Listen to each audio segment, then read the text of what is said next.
1723 Buddha killing intent. यह अज्ञात था कि यह भाला किस सामग्री से बना था, लेकिन इसकी गुणवत्ता इतनी अद्भुत थी कि देखकर एक स्तब्ध रह जाए।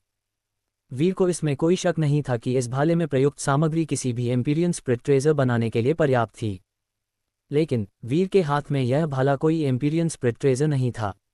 वास्तव में यह कोई स्प्रिट आर्टिफैक्ट भी नहीं था। यह केवल एक साधारण और सामान्य भाला था। चाहे ये कितना भी लचीला हो या धारदार क्यों न हो, भाले के शाफ्ट में कोई रिफॉर्मेशन नहीं बनी थी। इसलिए यह भाला किसी फाइटिंग मास्टर की शक्ति को बढ़ाने में सक्षम नहीं था। ये केवल एक साधारण हथियार था। ये बस एक होली ट्रेजर की बर्बादी थी। लेकिन जब वीर ने इस भाले को हाथ में लिया, उसने महसूस किया कि उसकी फाइटिंग सोल इससे प्रज्वलित हो गई। अंतिम परीक्षण में प्रवेश करने से पहले उसने सुना था कि यह अंतिम परीक्षण फाइटिंग मास्टर के समग्र टैलेंट को परखता है, न कि उसकी पूर्ण शक्ति को। हालांकि अब तक वीर ने जो कुछ भी देखा था, वे सभी अकारण खतरे थे। उदाहरण के लिए, जिन जाल और राक्षसों का उसने सामना किया था, वे केवल मजबूत व्यक्ति द्वारा आसानी से पार किए जा सकते थे। कमजोर लोग तो बिना हड्डियां बचे पहले ही नष्ट हो गए होते। अब पवित्र आध्यात्म के गेट में ये परीक्षण निस्संदेह किसी के भी टैलेंट की परीक्षा थी। यहीं से विभिन्न फाइटिंग मास्टरों के बीच का अंतर स्पष्ट रूप से खुल जाएगा। जैसे ही वीर ने हवा में बने पुल पर कदम रखा, उसने तुरंत महसूस किया कि एक भयानक दबाव उसके ऊपर प्रहार कर रहा है। ये दबाव ऐसा था मानो उसके पास कोई क्रूर बीस्ट है, जो लालची नजरों से उसे देख रहा हो। जो बहुत कमजोर थे, उनके लिए ये दबाव ही उनके मन को हिला देता और वे अपनी वास्तविक शक्ति का 50% भी नहीं दिखा पाते। इस प्रकार वे शुरुआत से ही हार गए होते। वीर एक एक कदम बढ़ाता गया। कोई भी दुश्मन प्रकट नहीं हुआ, बल्कि उस पर पड़ रहा दबाव लगातार भारी होता गया। वीर लगातार अपनी श्वास को समायोजित करता रहा, अपने मन को शांत और स्थिर बनाए रखा। अपने आप ही चलते हुए इस अकल्पनीय गहरी खाई के ऊपर, खाई से उठता भयानक ऑरा आकाश में फैल रहा था, जिससे वीर के वस्त्र हवा में फड़फड़ाने लगे। कुछ समय बाद वीर ने पीछे मुड़कर देखा कि वह वास्तव में उस स्थान से काफी दूर चल चुका था जहां से उसने शुरुआत की थी। पीछे दूर की दृष्टि को देखकर वीर स्तब्ध रह गया। पता चला कि वह किसी चट्टान पर खड़ा नहीं था, बल्कि वह एक अकल्पनीय बड़ी मूर्ति पर खड़ा था। यह मूर्ति एक विशाल युद्ध देवता की थी। वीर जहां खड़ा था, वहां से वह केवल मूर्ति का पर्वत जैसा सिर देख सकता था। बाकी हिस्सा घने धुंध में लिपटा हुआ था, स्पष्ट रूप से देख पाना असंभव था। असुरा। बिना किसी स्पष्ट कारण के ये शब्द वीर के मन में अचानक उभरा।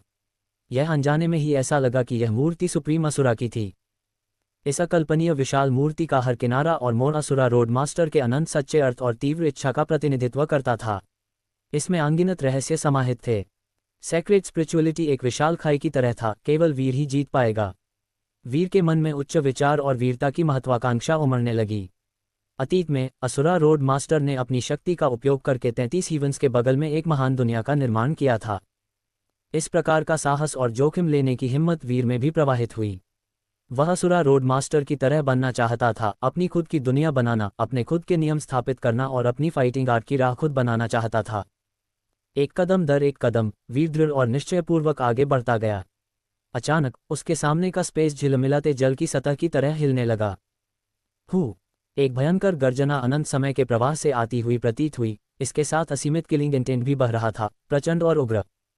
वीर के सामने एक विशाल हिमश्वेत मैजिकल बीस्ट की छवि प्रकट हुई। इसकी दोनों पुतलियों में अनंत किलिंग इंटेंट था। यह एक श्वेत बाघ जैसा मैजिकल बीस्ट था। थोड़ी ही देर बाद आकाश और पृथ्वी फिर से हिले। स्पेस को फाड़ दिया गया और एक नीला स्काई ड्रैगन बाहर आया। उसका शरीर पर्वत श्रृंखला की तरह लंबा और लहराता हुआ आकाश की ओर चिल्ला रहा था। इसका पूरा शरीर लाइफ पावर से भरपूर जीवंत नीली स्पिरिचुअल पावर से ढका था। इसके बाद एक वर्मिलियन बर्ड मैजिकल बीस्ट प्रकट हुआ, जिसने आकाश को ढक दिया। पृथ्वी के भीतर गहरी एक रहस्यमयी प्राणी ने गति शुरू की। यह एक ब्लैक टर्टल मैजिकल बीस्ट था। Magical beast grand array. कोई आश्चर्य नहीं कि यहाँ इतना भारी दबाव था। यह अजीब भूमि चारों ओर से एक मैजिकल बीस्ट ग्रैंड एरे द्वारा दबाई गई थी। प्राचीन मैजिकल बीस्ट मूलतः आकाश और पृथ्वी के नियमों से विकसित हुए थे। प्रत्येक प्रकार का मैजिकल बीस्ट पवित्र आध्यात्म की सबसे शुद्ध अभिव्यक्ति का प्रतिनिधित्व करता था और प्रत्येक अपने एट्रीब्यूट की सबसे शक्तिशाली ओरिजिन एनर्जी को ग्रहण करता था। अब जब मैजिकल बीस्ट ग्रैंड एरे प्रकट हुआ, वीर को ऐसा लगा जैसे उसके हृदय पर एक भारी पर्वत दबा हुआ हो। पूरे शरीर पर रोंगटे खड़े हो गए। यदि वह इस पुल के अंत तक चलना चाहता था, तो स्वाभाविक रूप से उसे इस मैजिकल बीस्ट ग्रैंड एरे को पार करना होगा जिसने इस भूमि को दबाया हुआ था। वीर का रक्त इस सोच के साथ उबलने लगा। उसके शरीर में सारी फाइटिंग पावर सक्रिय हो गई और भी उग्र हो गई। वह आगे बढ़ा, एक एक कदम। भयानक दबाव उस पर एक जलप्रपात की तरह गिरा, इतना जोर से कि उसकी हड्डियां जोर जोर से फटती हुई आवाज निकालने लगीं और उसके पूरे शरीर को झकझोर दिया। यह एक भयानक एरे फॉर्मेशन थी। वीर ने अनुमान लगाया कि इस एरे फॉर्मेशन की शक्ति उस चुनौतीकर्ता की उम्र के अनुसार सेट की गई थी। केवल तभी ये किसी व्यक्ति के टैलेंट का सही सही परीक्षण कर सकती थी। वीर ने सोचा कि उसका अपना टैलेंट पहले ही 33 हीवंस की सभी जातियों के शिखर के करीब था।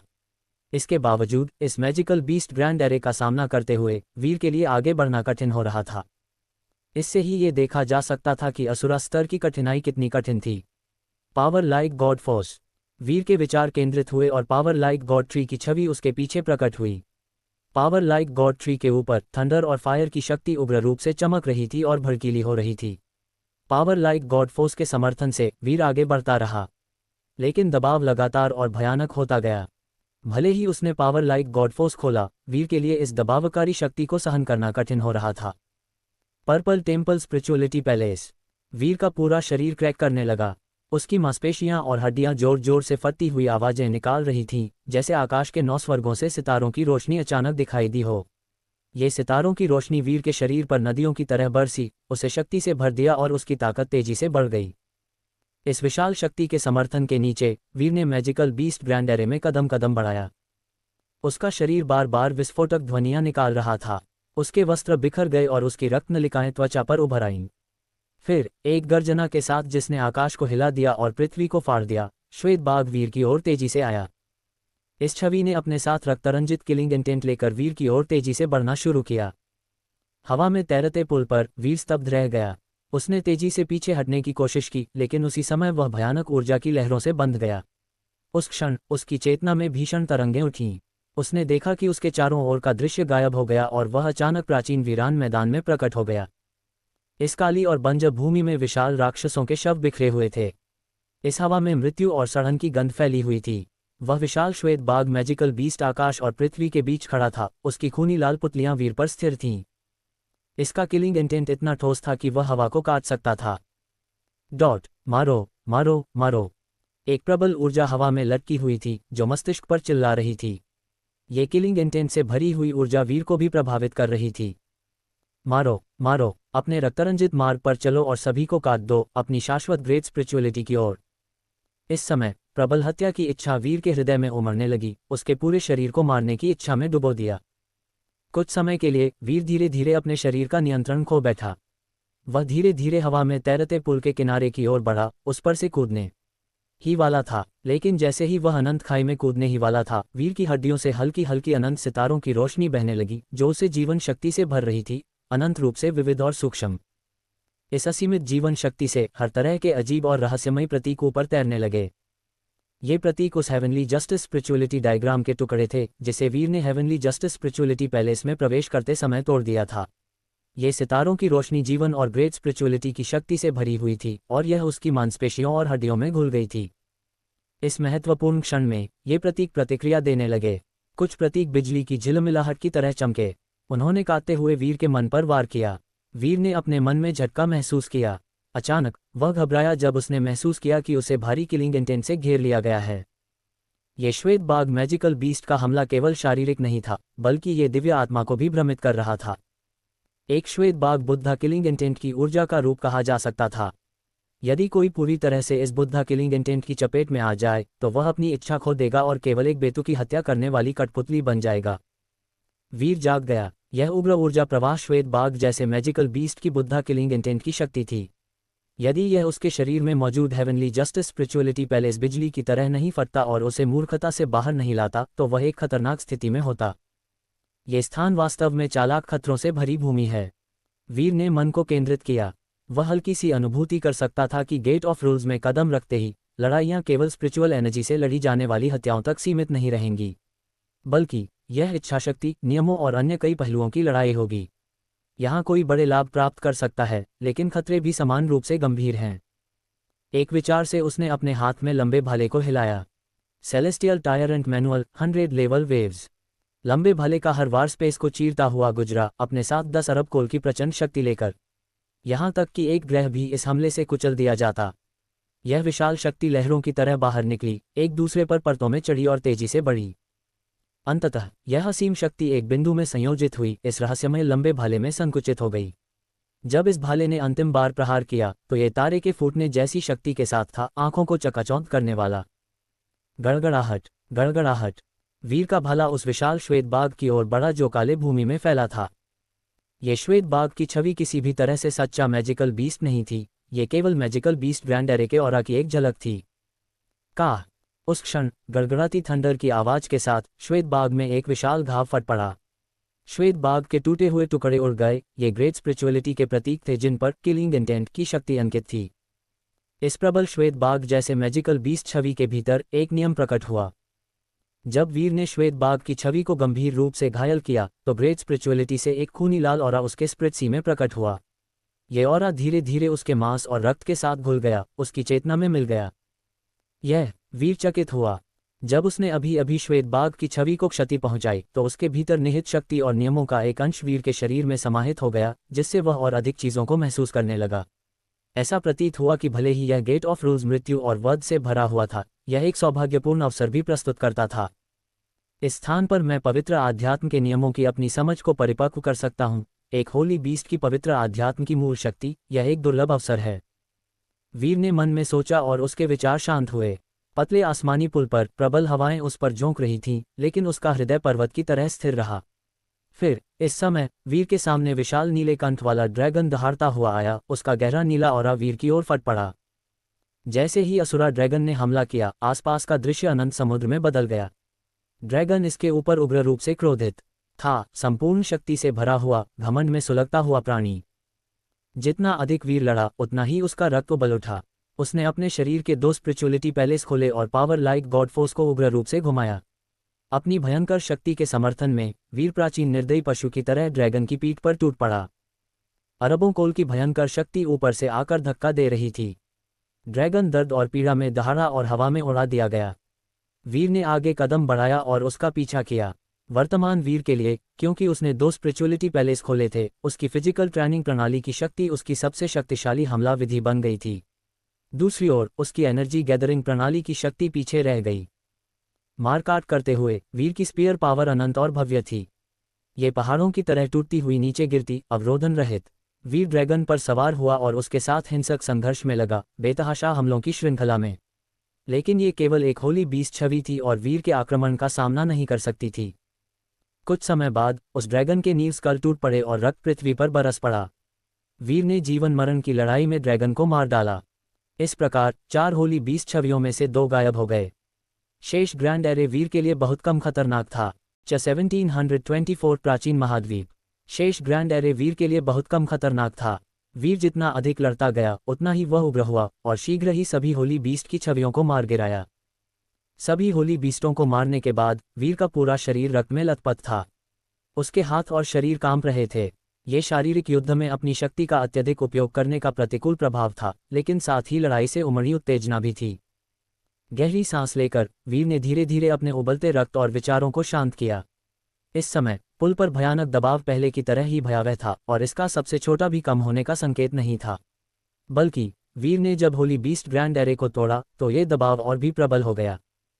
इस भयानक दबाव के नीचे एक साधारण फाइटिंग मास्टर के लिए सांस लेना कठिन होता और लड़ाई जारी रखना तो और भी मुश्किल। ये दबाव कम नहीं हुआ। ऐसा लगता है कि मुझे गेट ऑफ रूल्स में इस दबाव के अनुकूल होना पड़ेगा। यह शायद पूरे परीक्षण में मेरे पीछे रहेगा। यदि मैं इसके अनुकूल नहीं हुआ तो जल्द या बाद में मैं इसे सहन नहीं कर पाऊंगा और सिर्फ इस कारण से हार जाऊंगा। जब वीर यह सोच रहा था, वह धीरे से ध्यान में बैठ गया। अभी अभी वीर ने जिस मैजिकल बीस्ट ग्रैंड एरे को चीरकर तोड़ दिया था और चारों मैजिकल बीस्ट छवि अपनी नियमों के ऑरा से समृद्ध और भरे हुए थे। ये दृश्य रहस्यमयी मृत्यु घाटी के मैजिकल बीस्ट एरे के समान था, भले ही उनके तरीके अलग थे। एरे फॉर्मेशन को तोड़ने के बाद इन बीस्टों की मूल सेक्रेट स्पिरिचुअलिटी नियमों की शक्ति हवा में बिखर गई थी। ये सही समय था कि वीर ध्यान लगाकर इन मैजिकल बीस्ट नियमों की गहराई को समझे और उनका अनुभव करे। मैजिकल बीस्ट प्रकृति की प्रिय संतान होते थे। सेक्रेट स्पिरिचुअलिटी के प्रतीक उनके मांस और हड्डियों में अंकित होते थे, जो प्रकृति का एक अद्भुत और रहस्यमयी चमत्कार माना जाता था। वीर ने इस पतले पुल पर पड़ रहे भयानक दबाव के अनुकूल होना शुरू किया और इसी दौरान वह मैजिकल बीस्ट नियमों की शक्ति को भी आत्मसात कर रहा था। चूंकि गेट ऑफ रूल्स के नाम में ही रूल्स था, वीर ने अनुमान लगाया कि यही नियम इस परीक्षण से मिलने वाले पुरस्कारों का हिस्सा हो सकते हैं। साधारण लोग जब गेट ऑफ रूल्स में प्रवेश करते हैं तो कौन अपनी पूरी शक्ति का उपयोग किए बिना इसे शीघ्र पार करने और पूर्ण सफलता प्राप्त करने की कोशिश नहीं करेगा। लेकिन कोई भी वीर जैसा पागल नहीं होता जो इस पतले पुल पर इतने भयानक दबाव के नीचे प्रशिक्षण लगाने की सोच सके। बेशक वीर इतनी निर्भीकता दिखाने में समर्थ था क्योंकि उसकी शक्ति अपार थी और उसके पास असुरा सैक्रेड स्पिरिचुअलिटी नियमों की गहन समझ थी। यही उसका आत्मविश्वास का मूल था। वीर एक शांत पुराना वृक्ष बन गया था, पुल पर स्थिर बैठा। चारों ओर प्रबल आकाशीय हवाएं बह रही थीं जिससे पुल हल्का सा कांप रहा था। इस तरह वह 3 दिन और 3 रात तक ध्यान में डूबा रहा। शुरुआत से अंत तक लकड़ी के पुल पर पड़ने वाला दबाव एक भी क्षण के लिए घटा नहीं, लेकिन वीर इसमें धीरे धीरे ढल गया। इस दबाव के तहत उसके मांसपेशियों और खून के प्रवाह में सुधार हुआ और उसके पूरे शरीर में सूक्ष्म और सूक्ष्म परिवर्तन हो रहे थे। जहां दबाव होता है वहां स्वाभाविक रूप से प्रतिरोध भी होता है। इन 3 दिनों में वीर की सभी कोशिकाओं ने इस भारी दबाव का सामना करने के लिए ऊर्जा को अवशोषित किया। जैसे जैसे वीर की प्रत्येक कोशिका तैयार हो रही थी, वह गेट ऑफ रूल्स में पड़ने वाले भयानक दबाव के अनुकूल होता गया। वीर की शरीर, ऊर्जा और आत्मा सभी में विस्तार हुआ। धीरे धीरे वीर एक वास्तविक और ठोस स्पिरिचुअल पावर की धुंध में ढक गया। अंततः उसकी आंखें झपकी और उसकी पुतलियों में बैंगनी बिजली चमकने लगी।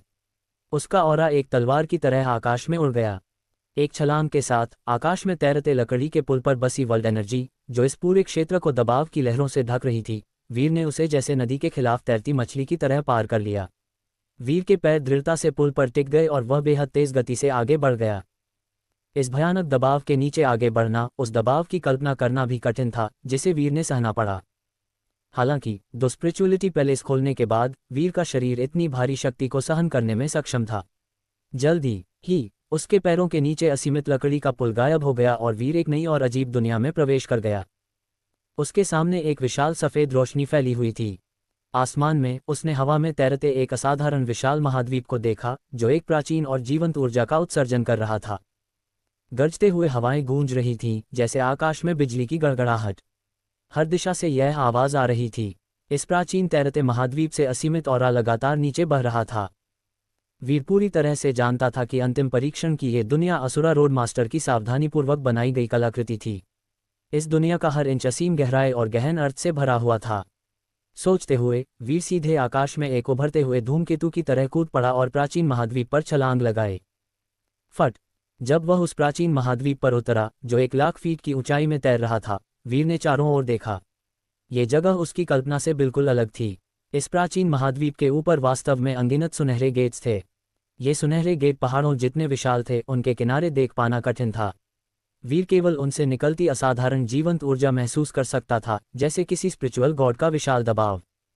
हर सुनहरे गेट से निकलता ऑरा जैसे बाढ़ की लहर हो, वीर के हृदय और मस्तिष्क में टूटकर उतर रहा था। यह उसके शरीर की हर नस को खतरे के लिए सतर्क कर रहा था, पूरे शरीर में कंपन उत्पन्न कर रहा था।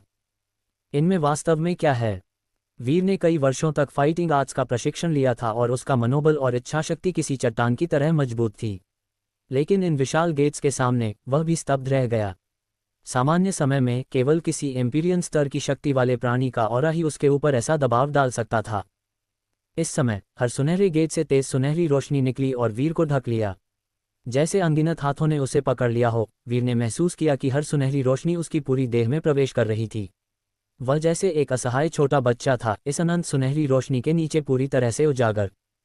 तुरंत ही सुनहरे गेट से आने वाली रोशनी मंद पड़ गई और अचानक सिल्वरी सफ़ेद रंग की हो गई। साथ ही सुनहरे गेट से निकलता खतरनाक ऑरा भी बदल गया। ये ऑरा अब कहीं अधिक रहस्यमयी और भूतिया हो गया।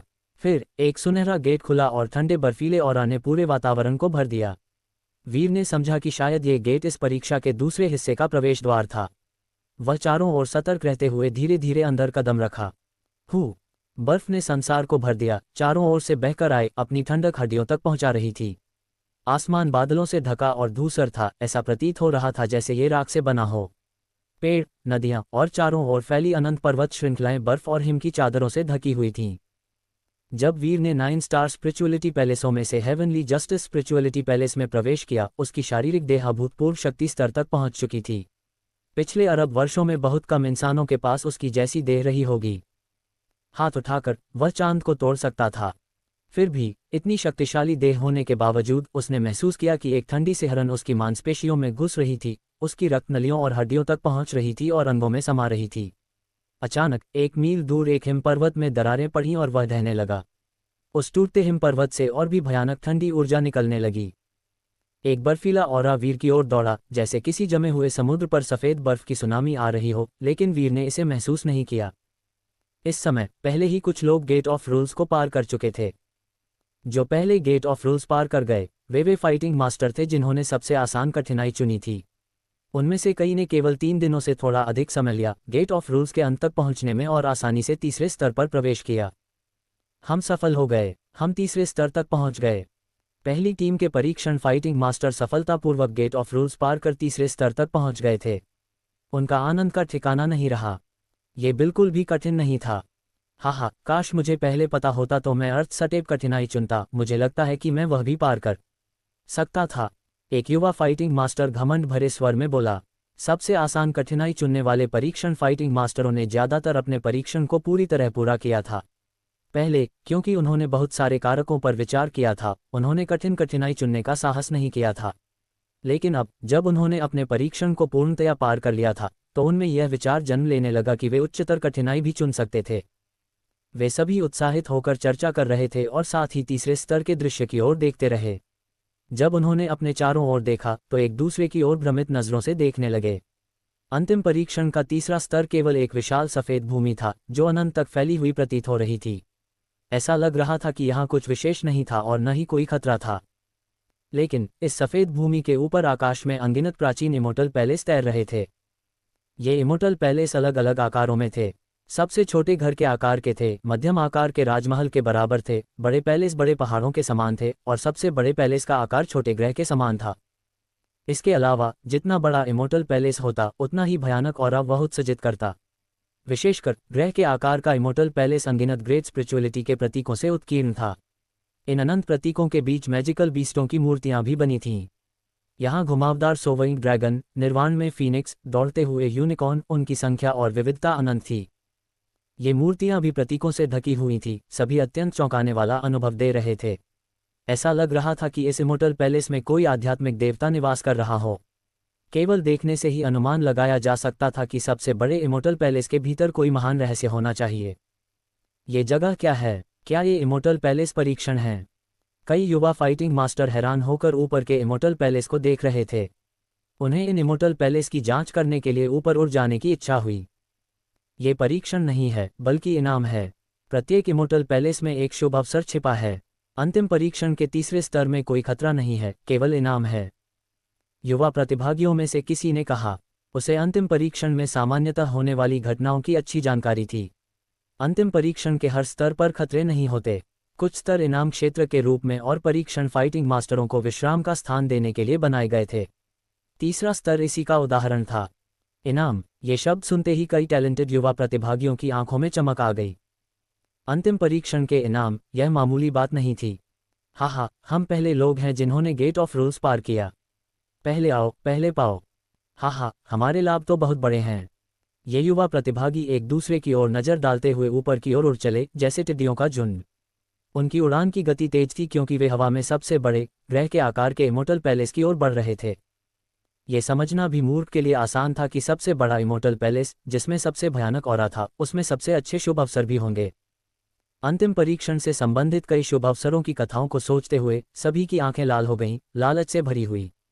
वे अपनी मंजिल तक पहुंचने के लिए जितनी तेजी से हो सके आगे बढ़े, यहाँ तक कि एक दूसरे को मारने के लिए भी तैयार थे।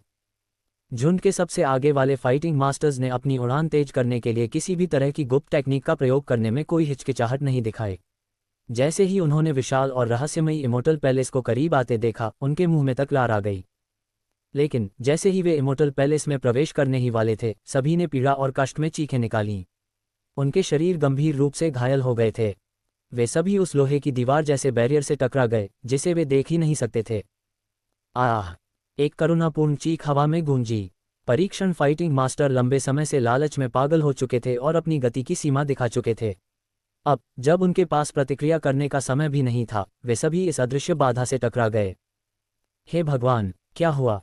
सभी या तो अपने सिर रगड़ रहे थे या अपनी छाती पकड़ रहे थे, उनकी सांसें हौंफ रही थीं। इस इमोर्टल पैलेस को एक जादुई बैरियर से सील कर दिया गया था। कुछ फाइटिंग मास्टर्स ने इस बैरियर पर हमला किया। हालांकि उन्हें पता था कि इसे तोड़ना असंभव है, फिर भी उन्होंने अपना क्रोध निकालने की कोशिश की। लेकिन उन्होंने नहीं सोचा था कि उन सभी के हमले सीधे बैरियर पर लगेंगे और फिर वापस उन्हें ही मारेंगे। वे सभी चीखते हुए घायल हुए, खून उगलते हुए आकाश से गिर पड़े, अपने ही कार्यों से लगभग मारे गए। इमोर्टल पैलेस में प्रवेश करने की आवश्यकता 50%। उस समय यह विचार कई लोगों के मन में तेजी से आया। वे सभी स्तब्ध रह गए। क्या पूरा होने का प्रतिशत आवश्यक था? उन्हें यह भी याद आया कि जब उन्होंने गेट ऑफ रूल्स पार किया था तो उनकी पूर्णता प्रतिशत केवल 30% से थोड़ा अधिक था। लेकिन इस इमोर्टल पैलेस में प्रवेश के लिए 50% चाहिए था। वे आधे से भी कम चूक गए थे। परीक्षण फाइटिंग मास्टरों की भीड़ ने एक दूसरे की ओर निराशा भरी नज़रों से देखा। उन्होंने तुरंत समझ लिया कि सबसे बड़े इमोर्टल पैलेस के साथ उनका कोई भाग्य नहीं था।